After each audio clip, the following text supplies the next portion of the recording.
Tonight, homeless and angry. Householders protest over their treatment by a local authority after they're evicted from their homes because of crumbling concrete. Them and the council do not know what they are putting all us people through. This is horrendous.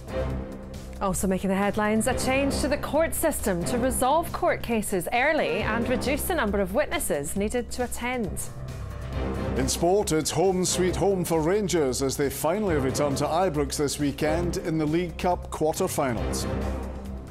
And it's not pick up a penguin, it's the return of the first post-pandemic penguin parade. I'm Emma Cameron in Edinburgh. And I'm John Mackay in Glasgow. This is the STV News at 6.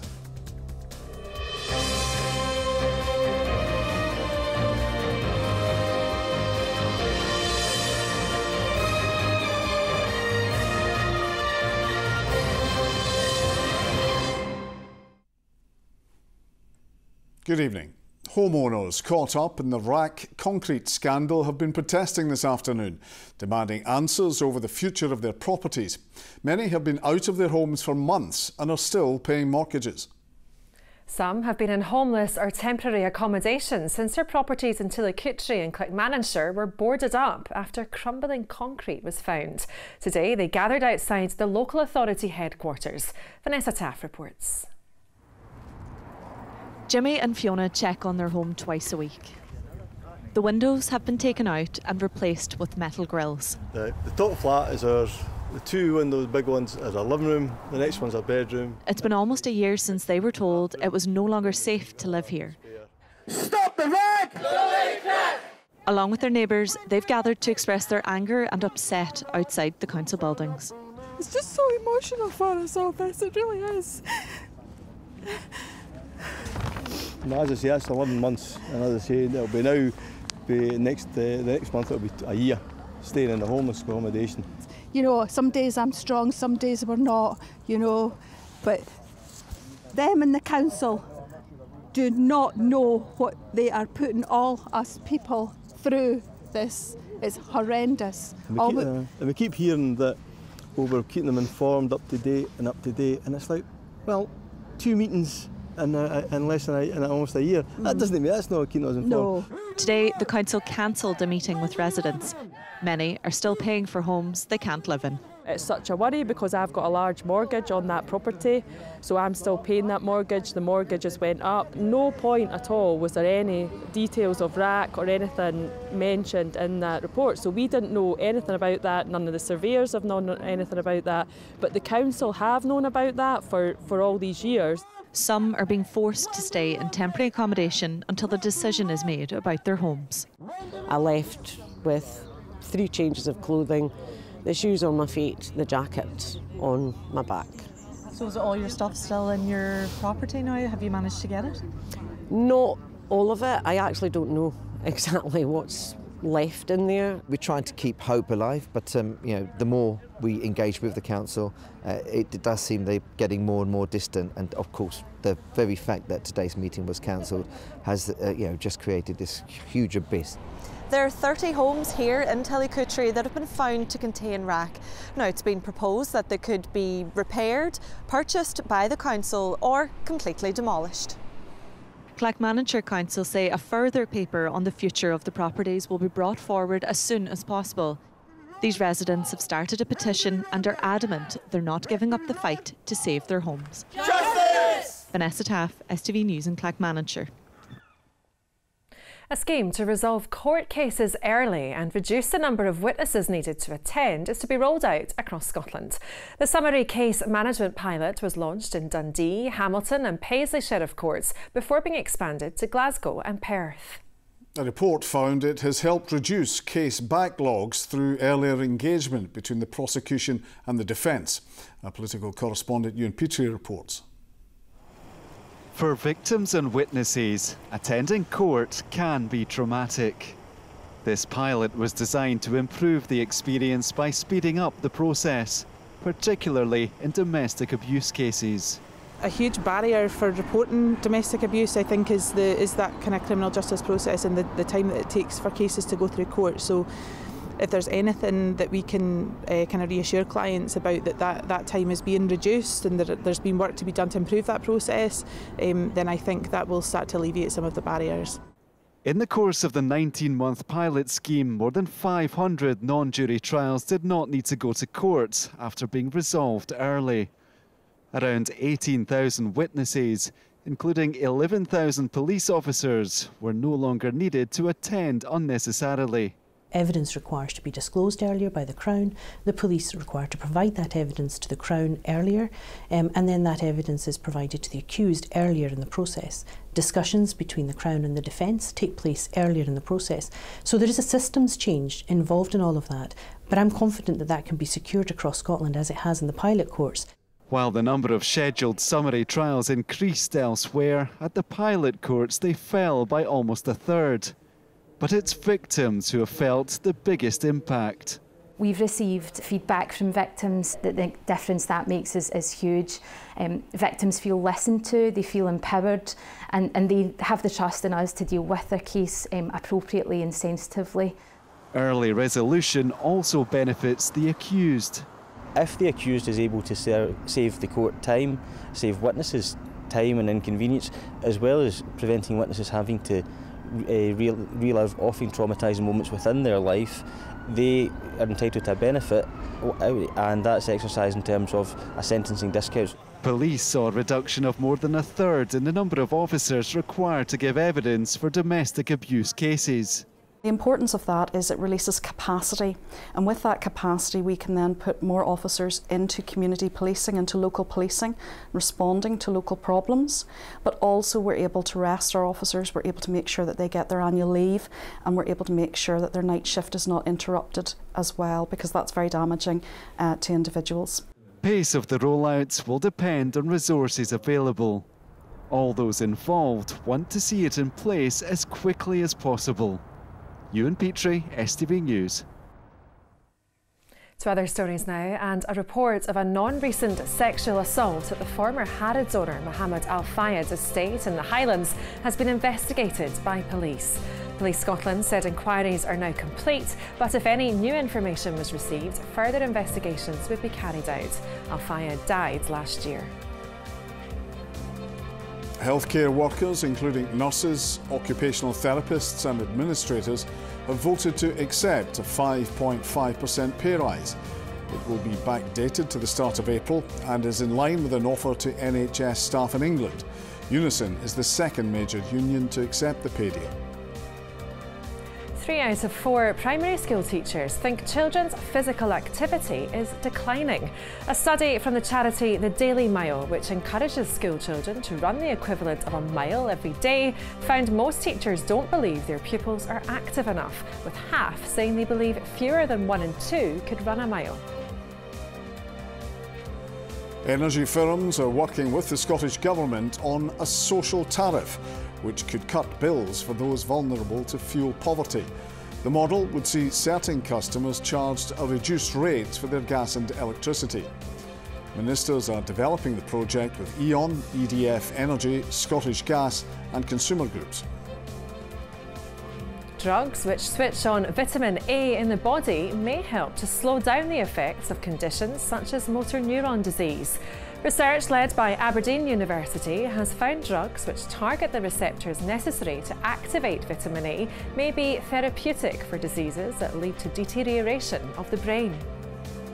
We added a chemical that mimics the effects of motor neuron disease. So in other words, it makes the neurons sick. It makes them sick in a similar way to motor neuron disease. And then we tested out these drugs, these artificial retinoic acid drugs. Indeed, yeah, these drugs seem to protect these neurons.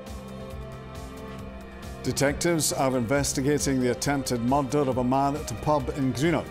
The 60-year-old man is in a serious condition at the Queen Elizabeth University Hospital in Glasgow following the incident, which happened around 6:30 on Tuesday evening. Police are appealing to anyone who was in the James Watt pub at the time to get in touch. Now, it's typically thought of as a man's drink, but a group of female brewing experts are working to change perceptions and reclaim beer for women. The Women in Beer Festival, now in its third year, celebrates those working in and leading the brewing industry. Only 1% of brewers are female, and women say they face constant challenges working in such a male-dominated industry, as Laura Alderman has been finding out.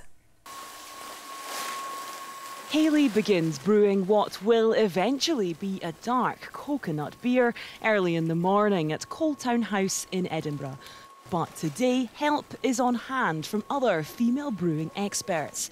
It'll be served here in just over a month's time at the Women in Beer Festival, which celebrates women working in and leading the brewing industry. I've always loved craft beer, always visited breweries, tap rooms, worked in hospitality for years. COVID hit and decided I wanted to get into a job that I was passionate about. People are normally quite surprised when they hear that I'm the brewer here. I think probably expecting a guy. So yeah, it's quite unique. There's not many female brewers. The popularity of craft beer has exploded in recent years, but it remains a male-dominated industry.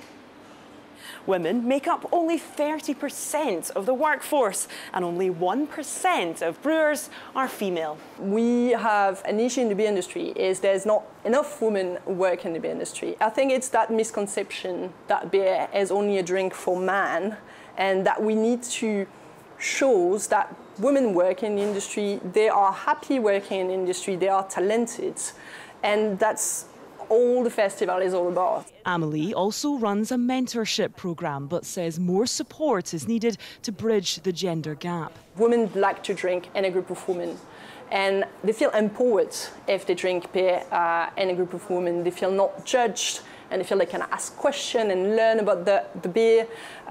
So that's what we try to do as well with Women in Beer. The festival kicks off on the 23rd of October in Edinburgh, and organisers hope women who love beer will pour in. Laura Alderman, STV News, Edinburgh. The 2026 Commonwealth Games will be an opportunity for Glasgow to showcase a scaled-back version of the Games, according to the city's council leader. A rescue deal was put together after the original hosts, the Australian state of Victoria, pulled out due to spiralling costs. But a decision to fund the Games in Scotland with cash from Australia has raised questions down under, as Vidushi Tiwari reports. It's embarrassing as well. It's embarrassing for Australia. We're a country that love our sport. It's a decision causing uproar on the other side of the globe. Frankly, $6 to $7 billion for a 12-day sporting event, we are not doing that. The people of Victoria will now be paying for our games, and it's raised a lot of questions. Still costing around $590 million here in Australia for Victorian taxpayers. And so questions are being raised about whether that scaled down event could have actually been held here in Australia and actually in Melbourne rather than regional Victoria, where the Games were initially planned to take place. In Glasgow, it's being touted as a golden opportunity, the chance to set a precedent. This time the Games need Glasgow rather than the other way round. We didn't bid for these Games, they came and asked us. Other parts of the world who are part of the Commonwealth but really haven't had the ability to host a big scale Commonwealth Games in the past, they might have a chance of being able to host the kind of smaller scale games that we're going to model. These big international sporting events bring the same sort of buzz, the positivity to the city. I think it makes people proud to be Glaswegian. It makes us really proud here at Kelvin as well. People can take part in it, they can volunteer, there'll be job opportunities coming from it. For our students, that is massively important, and for our communities, it's important. Now the waiting game begins, as officials put their heads together and try to put those Australian dollars to good use. Vidushi Tiwari, STV News. A charity working with people from Afghanistan opened their allotments today for the launch of a cookery book to showcase their culinary and gardening skills. It's part of Doors Open Day in Glasgow. Our reporter Raheem Cham went along to get a taste of the work they're doing. For most people, having an allotment is just a hobby. But for this community, it is one of the ways of reconnecting with home and reuniting. We brought a few families together, but they didn't even know they end up in Scotland, but they were colleagues in Afghanistan working together in different government projects. They were working together. When Afghanistan collapsed, that was the day they've last meet each other, and next time they meet each other here in our allotment. Today, Glasgow Afghan United are launching a cookbook showcasing their national dishes. For the ingredient, we need some garlics, green chilies, and onions, coriander. We're gonna make it a paste and marinate the lamb meat over the night. And when it's ready, so we just put it on the grill and cook it for 15 minutes. And when it's ready, so we will serve it with naan, Afghani naan, with some salads, vegetables, with chutney, we call it chutney, and some sauce, as you wish, with green chilies like this. So it's a kind of interesting food for us. This is our traditional food in Afghanistan. Around 200 women are now looking after the allotment, planting and harvesting seeds from their homeland. Some of the seeds brought from Afghanistan can be grown outside just at the allotment and survive the Scottish weather. But some of them have to be grown inside this greenhouse to make sure they are kept at a certain temperature, like this rare hot chili pepper. As Glasgow celebrates Doors Open Day, this community is celebrating the doors Scotland has opened for them. Rahim Cham, STV News, Glasgow. Now Ronnie's here with sport.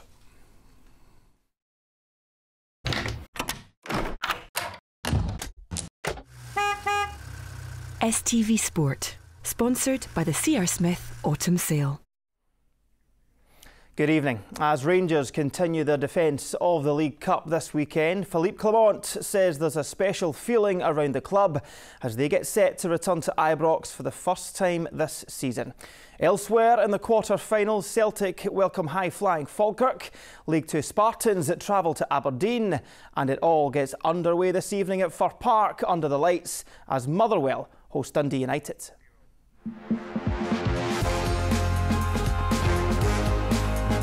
There's a bit of general excitement, of course, when you get to this stage of cup competition. The fact you're playing at home, the fact you're playing under the lights, I think it always has that wee extra special feel.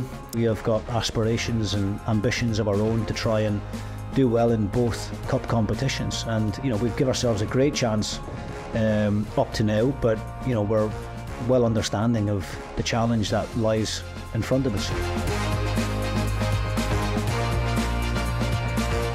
You get the special feeling coming back there. So I think it will be, I know it's the same with all the players. I feel it already this week in the training. It gives something extra, and I think it will be with all the fans also. It's like coming home after a really long time. It felt like we haven't been there for 10 years or something. We know what you need to do in terms of preparation, we know what you need to do to start the game and the stages throughout the game, so we have experience of that, but it is a wee bit of an unusual situation because it's Rangers going back for the first time, but as a team we'll prepare for every eventuality we can.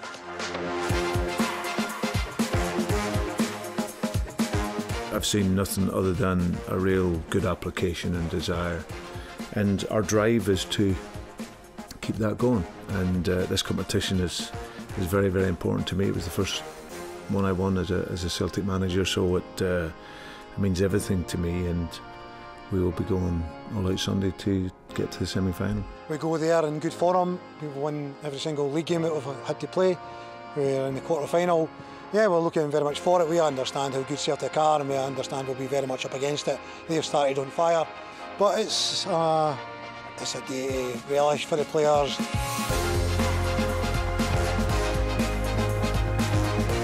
Everybody knows it's a cup, and we need to be really focused on this one and prepare ourselves and go with all we have to try to win this game tomorrow and get through to the next round.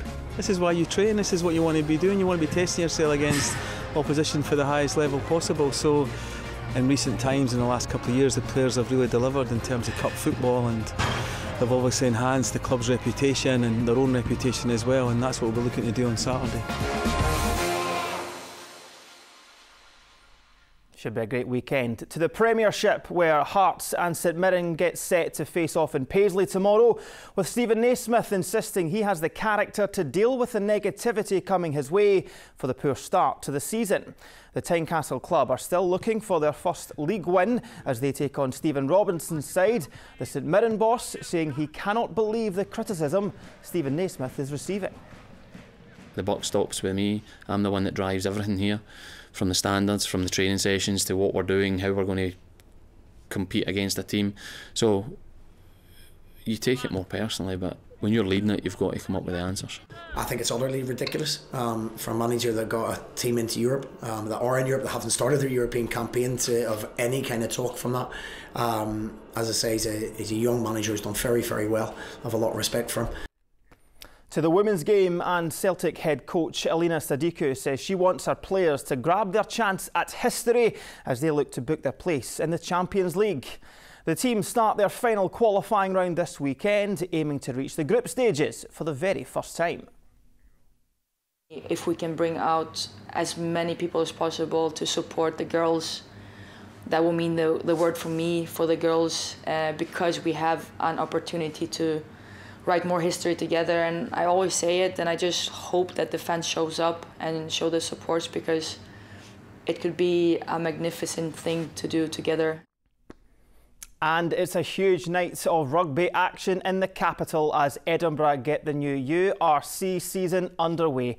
Jamie Borthwick is there for us with all the very latest. Jamie. Yes, Ronnie, United Rugby Championship returns tonight here at the Hive Stadium, and it couldn't be much tougher a start for Edinburgh as they take on Leinster.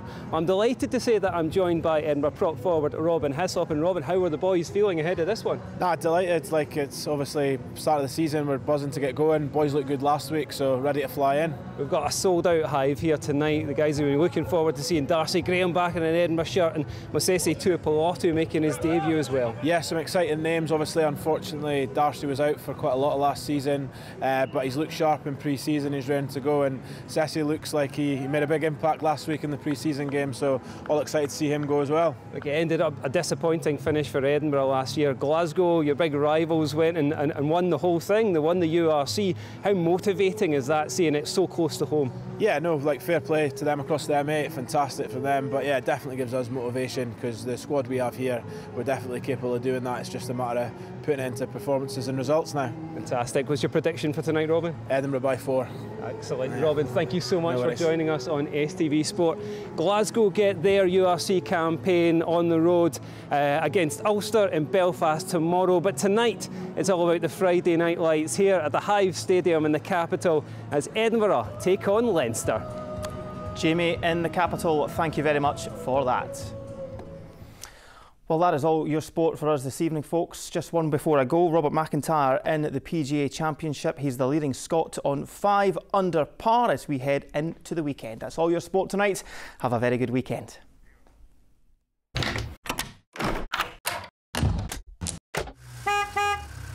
STV Sport, sponsored by the C.R. Smith Autumn Sale. Now, Philip's here with a look at the weekend weather forecast. A spell of wows will gradually settle into a scattering of traditional tapas. TUI sponsors STV Weather. Hello and a very good evening to you. Well, the general trend over the next few days is that things will be turning a little bit cooler as we see the official end of summer and the start of astronomical autumn come Sunday.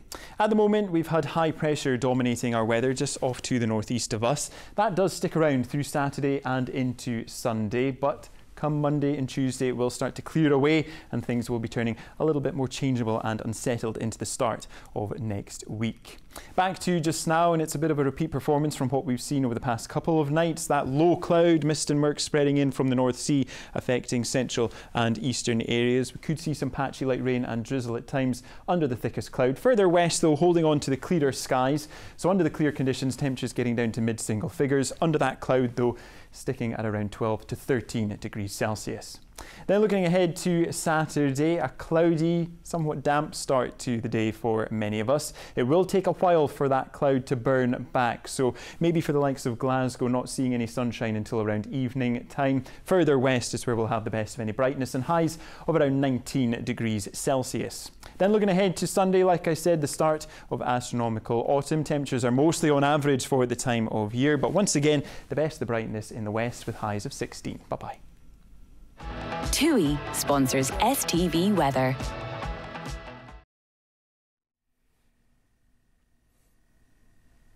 And finally this evening, the famous Penguin Parade has returned to Edinburgh Zoo 4 years after it was postponed due to the pandemic and later avian bird flu. Yes, the Wee Waddle, as it's been renamed, will take place every Thursday to Sunday to allow visitors to see the Gentoo, Rockhopper and King penguins up close. Amy Flett went along to see them.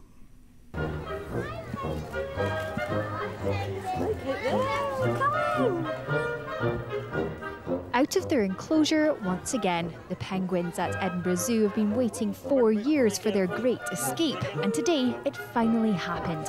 After originally being postponed due to the pandemic and then further delayed following an outbreak of avian flu, the world-famous Penguin Parade has returned.